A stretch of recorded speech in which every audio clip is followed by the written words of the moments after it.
السلام علیکم ناظرین، اسلامک انسائٹس میں خوش آمدید۔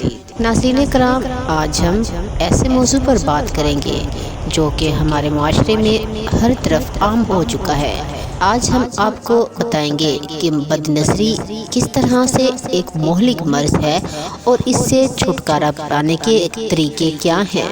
بد نظری کا مطلب ہے کہ کسی بھی غیر محرم کو یا جنس سے مخالف کو شہوت کی نظر سے دیکھنا۔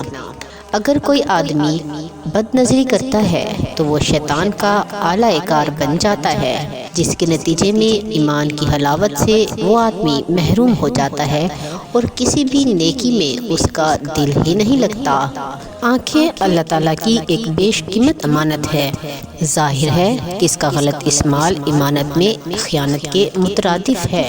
انسانی نگاہ کے بارے میں حضور اکرم صلی اللہ علیہ وآلہ وسلم کا ارشاد ہے کہ نگاہ ابلیس کے زہریلے تیروں میں سے ایک تیر ہے۔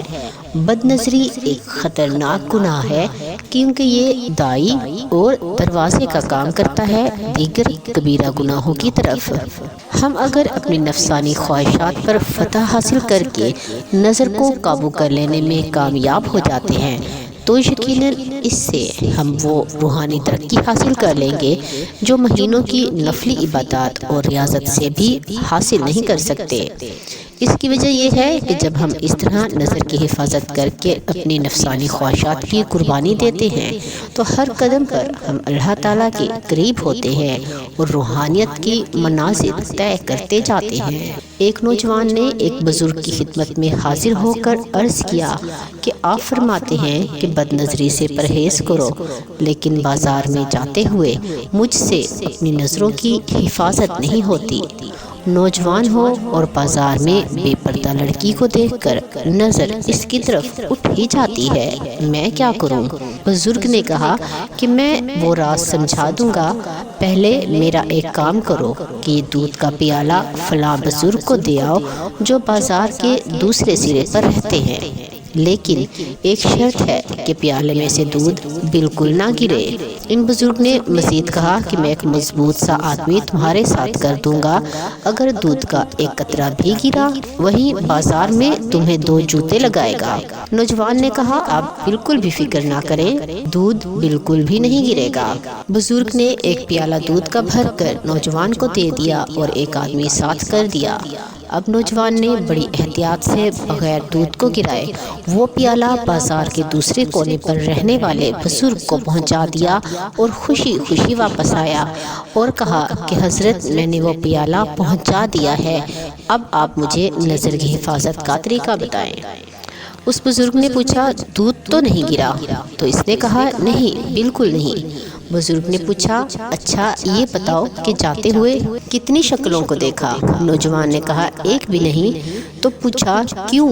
اس نے جواب دیا کہ میرا سارا دھیان پیالے کی طرف تھا کہ کہیں دودھ نہ گر جائے، کیونکہ اگر دودھ گرتا تو مجھے 2 جوتے لگتے اور بازار میں میری رسوائی ہو جاتی، اس لیے میرا سارا دھیان دودھ کی طرف تھا اور کسی طرف دھیان گیا ہی نہیں۔ بزرگ نے کہا یہی اللہ والوں کا حال ہوتا ہے کہ وہ ہر وقت اپنے دل کے پیالے پر نگاہ رکھتے ہیں اور اسے چھلکنے نہیں دیتے، کیونکہ انہیں پتہ ہوتا ہے کہ اگر کسی گناہ کی وجہ سے پیالہ چھلک گیا، نظر بہک گئی تو قیامت والے دن سب کے سامنے رسوائی ہوگی۔ اللہ کا خوف اور روز قیامت رسوائی کا اندیشہ ہو تو کبھی بھی بد نظری نہ ہوگی۔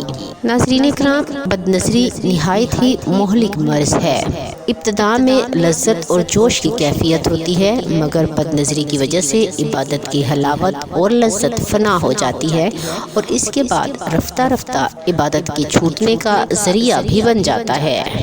غیر محرم عورتوں کی طرف یا نوعمر لڑکوں کی طرف شہوت کی نظر ڈالنے سے قوت حافظہ کمزور ہو جاتی ہے، نیک عمل کرنا اس کے لیے مشکل ہو جاتا ہے، دوسرے لفظوں میں عمل کی توفیق چھین لی جاتی ہے۔ نیک کام کرنے کی نیت بھی کرتا ہے تو بد نظری کی وجہ سے نیت میں فتور آ جاتا ہے۔ موجودہ زمانے میں بد نظری صرف وہ نہیں کہ لوگ باہر جن سے مخالف غیر محرم کو سڑکوں، بازاروں یا کسی اور جگہ براہ راست دیکھتے ہیں، بلکہ اس میں جدید تمام social media networks, TV, cinema hall اور مختلف قسم کے اپلیکیشنز بھی شامل ہیں، جس میں آج کل نوجوان بے حیائی کی ویڈیوز دیکھتے ہیں اور پھیلاتے ہیں۔ بد نظری کے یہ تمام بدترین آلات ہیں جن کو ہم محسوس ہی نہیں کر پاتے اور گناہوں اور نقصانات کی دلدل میں پھنستے چلے جاتے ہیں۔ اللہ تعالی ہم سب کی ہر طرح کی بد نظری سے حفاظت فرمائے، آمین۔